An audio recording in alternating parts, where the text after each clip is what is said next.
I apologize in advance. I just finished filming this video and this video is 100% all over the place. So just buckle in and we'll get through this roller coaster together. I'm just like, oh, this bitch. Evil and disgusting. I enjoyed that plot point.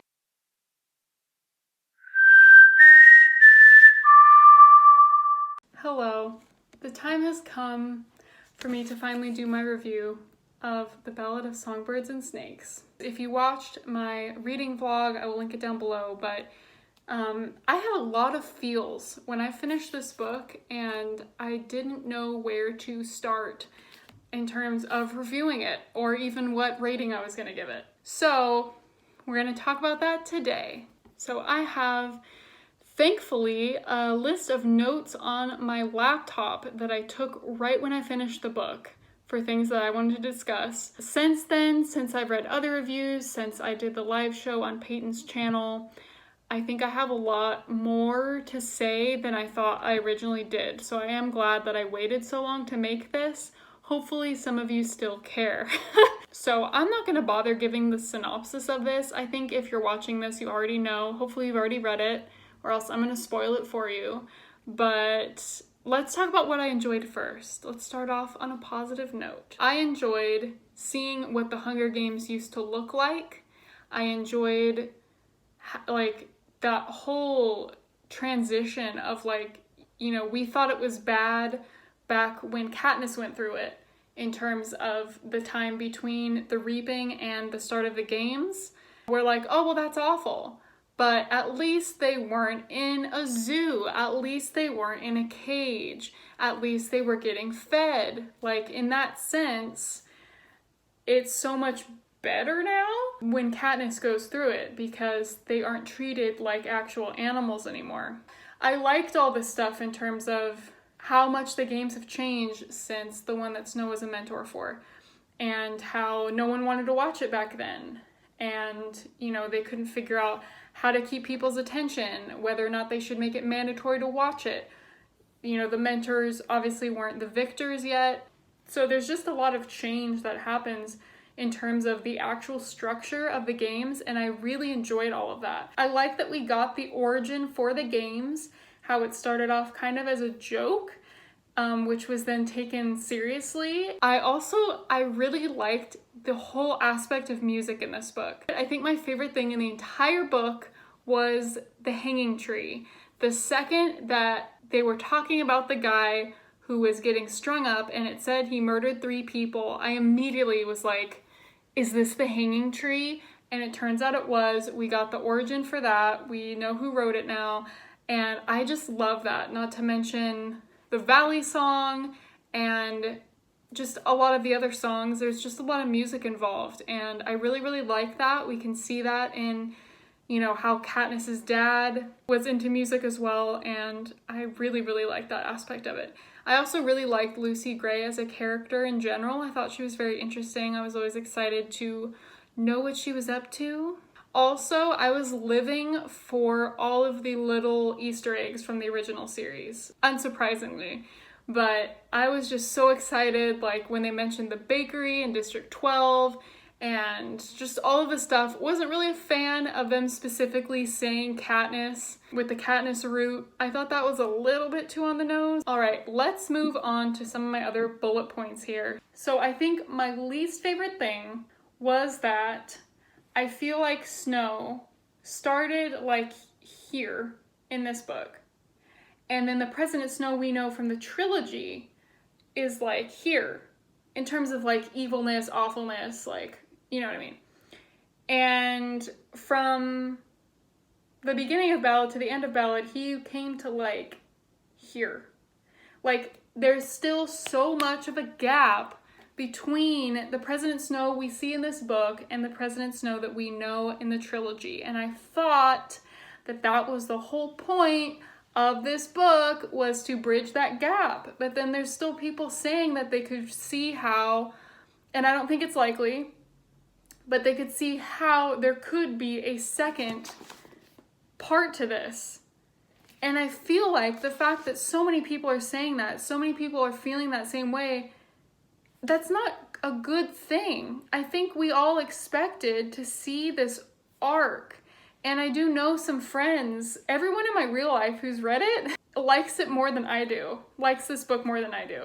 I just really didn't think, he only upped it like 2 notches by the end. He like killed someone, he poisoned someone else. I just thought there was gonna be more. I still feel like he's nowhere near of the villain that we know in the original series. And that kind of bothered me because that was like the one thing that I thought we were going to get out of this book.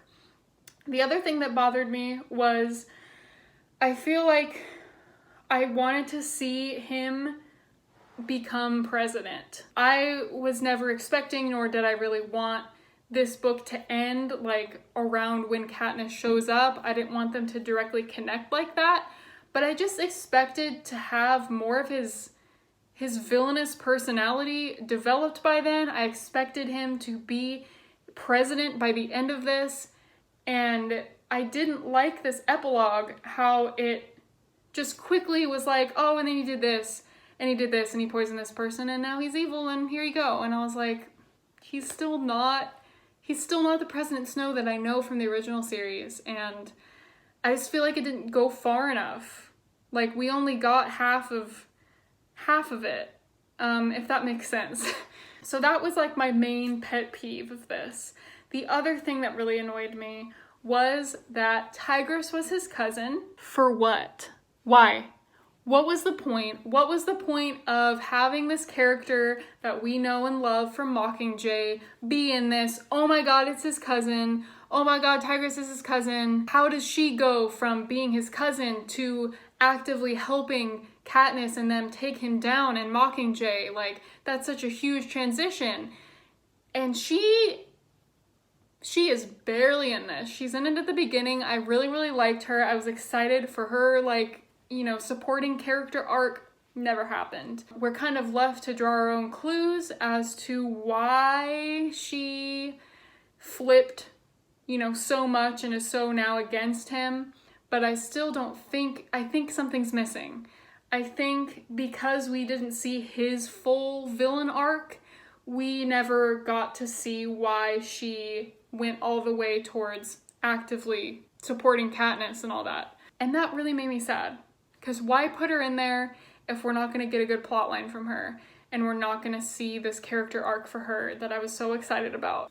Also, I think everyone was worried that we would have a romance, and we did. And I didn't have an issue with the fact that the romance was in there, but the whole time I was expecting Lucy to pull one over on him and have her just really use him and tear him down and break his heart and stomp on it.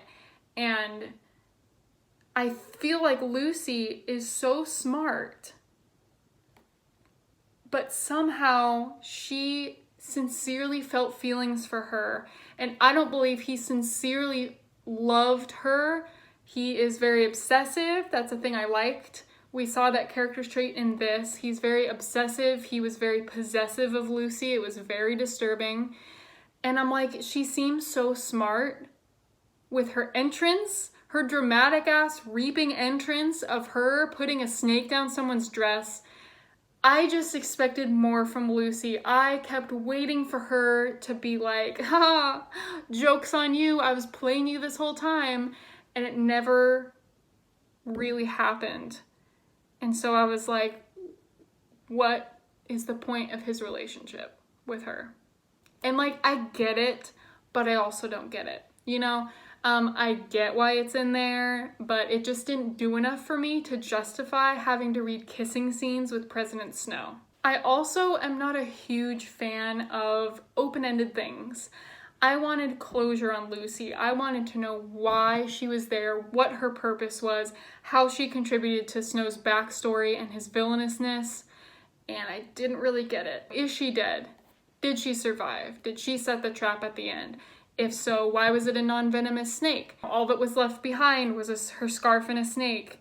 And it does tie in that whole poem thing that was related to her about, you know, it was very like mysterious and ghosty. And so it's like, I get it, but it doesn't mean I have to like it. I wanted more of a concrete ending, I think, to her story. Let's talk about the arena. The games were very boring, and this wasn't a bad thing because it's not about the games.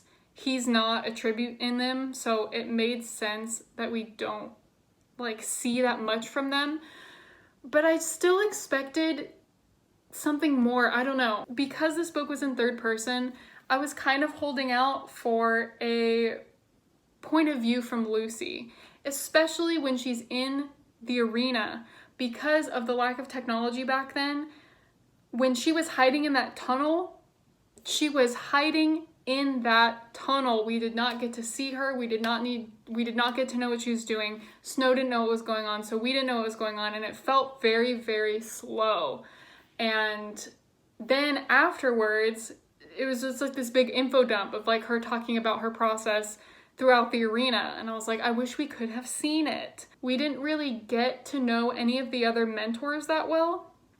I understand why we didn't really know any of the other tributes that well, and a lot of them died before the games even started, but I don't know, I just feel like the characters weren't super flushed out as much as I wanted them to be. Like, some of the supporting characters weren't as fleshed out. Pacing was interesting. I found the beginning very slow, but then I think I'm in a minority of the fact that I really enjoyed part 3. And I feel like a lot of people say that part 3 was like the absolute slowest for them. I think I was just like running on the high of finding out that Snow is a peacekeeper. That blew my mind. Let me know down below, on a scale of 1 to 10, how shook were you when you found out Snow is a peacekeeper? I was like at 11. I never in a million years saw that coming. It kind of bothered me that this was third person limited. I mean, first person would be very hard because it would be infuriating to be like in his head like that for first person. But I think with third person, I was just expecting more, like to utilize third person more, to broaden the world, to give us more fleshed out characters, because that's something that Hunger Games doesn't always have because we're from Katniss's perspective. And that makes sense. Like, it makes sense. Hunger Games, I mean, impeccable. I'm not about to sit here and critique the Hunger Games, but I don't know. I really expected more from like the third person. So let's talk about some characters. I've talked about Lucy. Maud Ivory was the cutest. I love her. I love all the theories that she's related to Katniss somehow. I really hope so. That would be really cute. She was just so cute. A lot of the other people, to be honest, were very not memorable to me. Something that's a little bit controversial in the Hunger Games community is my feelings on Sejanus, I don't know. I didn't care about him. And I know a lot of people, he was their favorite character. And I get it because he's like the only, like, people keep saying he's the PETA of this book, which I think does my boy PETA a disrespect. I can kind of get it. He's just nowhere near as smart as PETA. Like, he's so dumb compared to PETA. He says all these things, and then it's like at the end of the book, I was like, what did he even do? Like, PETA talks the talk, and then he walks the walk. Sejanus just loves to talk the talk, and it also seemed very unrealistic to me that he was able to be around all of these people with these prestigious, like, you know, places of power, and he could actively complain and disagree with the Hunger Games and with the whole government, and they were just like fine with it. I was like, wouldn't they at least like take him off of the mentor list? And he always got away with it. And then, yeah, when he died, I really didn't feel much. I don't know. And it's so crazy because so many people really like him. It perplexes me. And maybe this was just me, like, if I reread it, I'd probably pay more attention to him now, obviously, because so many people keep talking about him, but he wasn't really on my radar at all. I was like, you're a supporting character, okay. Does it suck that he died? Yes. The fact that Snow then literally became like his parents' new son. Evil and disgusting. I enjoyed that plot point. Him as a character, I just didn't really care. So if anyone else didn't really care, let me know down below so that I know I'm not the only one. I'm trying to think if there's anything else that I have forgotten to say. Oh, I didn't even tell you my rating. I gave this 4 stars, which might come as a surprise to you because I feel like I've been complaining about it this entire time. I mean, there's more to say on topics that you disagree with. I liked it. Would I recommend it to people? Not necessarily. I get why some people didn't want to read it at all. People who felt really uncomfortable reading from Snow's perspective. I totally get that. This book is not for everybody. It's not required to be a Hunger Games fan. I do not think you have to have read this. The Hunger Games, for me, is the trilogy. This is like a little bonus extra thing. Overall, I enjoyed it. And that might be coming from more of just a subjective opinion. You know, I was really excited for this book. It was a good time. But I also didn't expect it to be 5 stars, but for me, like, nothing can beat the trilogy. I didn't expect it to. I'm glad we got it. With the interview in the back of some of the editions with Suzanne Collins, she talks about, you know, this is such a commentary on war, and there's a lot of like philosophical aspects in here that probably just went right over my head. So there's a lot to this book, like a lot more than just the surface plot, which I also can appreciate. So let me know what you guys thought. It's really interesting. We were all talking about it on the live show, how we all liked it. We all at least gave it 3.5 stars, but we could also like really agree with the people who gave it 1 star. Like, the criticisms people have are so valid, and all of the videos I've seen, the book reviews where people have given this 1 star, I like agree with everything they said. I'm like, yeah, that sucked. Yeah, that should have been better developed. I completely understand. And so I feel like this book really just shows you how subjective ratings are. Okay, I'm gonna stop now. This video was all over the place, but I hope you guys enjoyed, and I will see you next time. Bye!